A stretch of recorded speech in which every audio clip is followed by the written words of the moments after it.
The average viewer watching mainstream news would think the latest violence between Israelis and Palestinians began with the kidnapping of 3 Israeli teens on June 12th. Guess what? That's not the case. Here's what the mainstream media isn't telling you.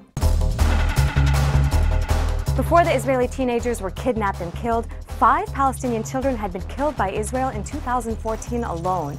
Their deaths didn't generate international outrage or a global campaign, but what they did do was add to Palestinians' ever-growing frustration with the Israeli occupation. Today, Israeli warplanes hit more than 100 targets in Gaza, responding to rockets that were launched into Israel by Islamic militants. The mainstream media does a really good job in making this seem like a war between 2 equal sides. It's not. We're basically looking at asymmetric warfare between Israel's mighty Western-backed military versus Palestinian fighters equipped with mainly homemade rockets in the besieged Gaza Strip. The massive airstrikes Israel is launching at Gaza now have killed dozens, destroying entire homes.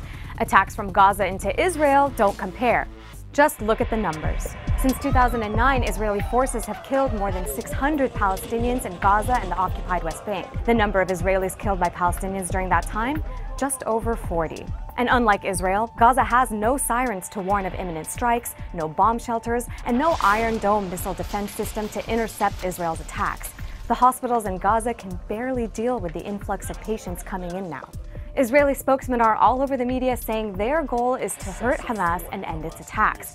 But very few outlets actually report Hamas's objectives, even though it announced them many times. Hamas is asking for Israel to end its raids in the West Bank, to release all the prisoners who were re-arrested after being freed in a previous prisoner swap, and to lift the siege on Gaza. So, Israel wants to stop Hamas. That hasn't happened yet, even though this isn't their first military assault. In the past, there's been Operation Summer Rains, Operation Hot Winter, Operation Cast Lead, Operation Returning Echo, and Operation Pillar of Defense, just to name a few. You'd think they'd get the hint. Bombing Gaza doesn't work. Maybe it's time instead to lift the siege on Gaza and end the collective punishment there. But you probably won't hear that in the media.